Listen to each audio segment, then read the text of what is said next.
Hello everybody, my name is Ramsha Malik and I have come with another exciting episode of Spoken Stage. I'm honored to have Mr. Sadeeq Akbar with me in my studio, who is an ESL, PTE and IELTS trainer. Hello sir, how are you? I'm perfectly all right. How about you, madam? I'm great. Okay. Sir, what is IELTS Speaking Test? Actually, IELTS speaking, first of all, I'd like to define what is IELTS. IELTS actually stands for International English Language Testing System, and it has got 4 modules.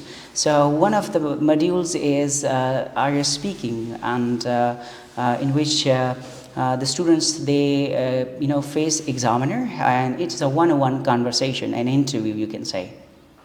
Okay, how long does it last? Well, it normally depends sometimes on the situation as well. Sometimes, the examiner is in haste. So it roundabout takes 10 to 12 or 13 minutes. Please tell our audience what are the do's and don'ts of IELTS speaking test. Well, first of all, I would definitely recommend our viewers that if they are the IELTS candidates, first of all, be calm and not to be nervous.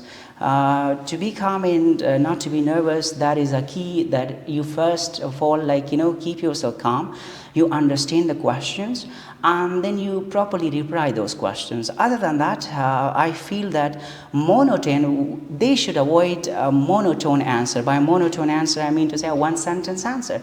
For example, if you ask me a question that, do you like biryani? And I just say, yes, I like biryani. So that's not going to be a 7-bane plus or 7-bane answer. Rather, I should first add a connector with that, like, well, first of all, or something like, as a matter of fact, as a matter of choice. Then I hit the main target, which is called achieving task. And then I conclude my answer with a proper conclusive sentence, right? So I feel like this is what, will earn a candidate 7 bands or 7+ bands. Okay, I would want you to tell our audience what is part 1 of IELTS speaking test.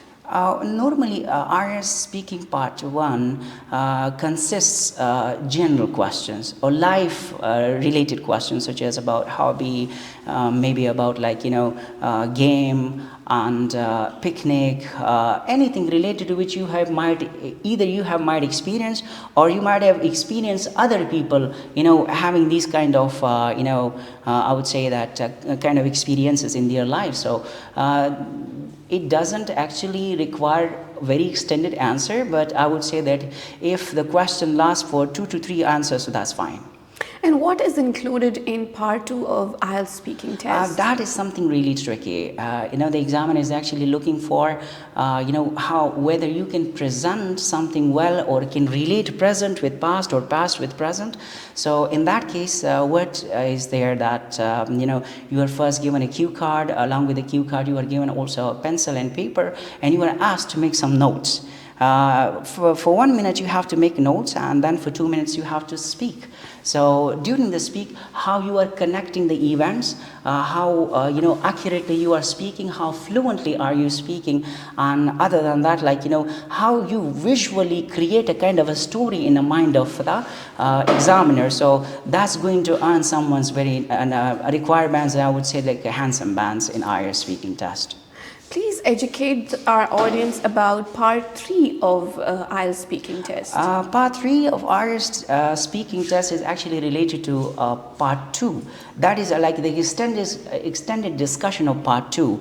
And in that, the why and how question need to be answered, actually.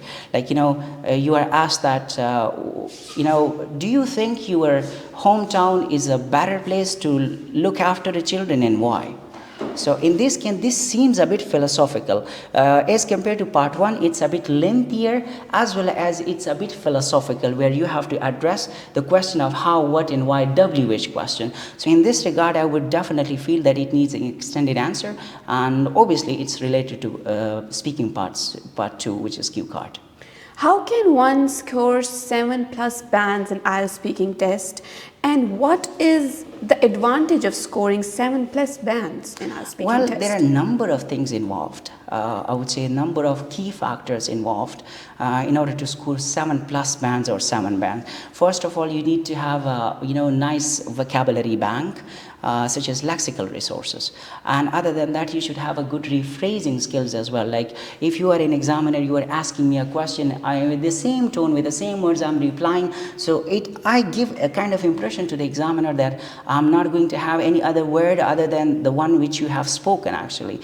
Other than that, I would feel, I do feel that, accuracy and fluency, stress and intonation pattern. Besides that, you should use your body language as well. So these are some key factors or the prerequisites of scoring 7+ or maybe 7 bands. Thank you so much, sir, for your valuable time. Most welcome, madam. So this was discussion about IELTS, and surely we will come with another exciting episode of Spoken Stage. Stay tuned.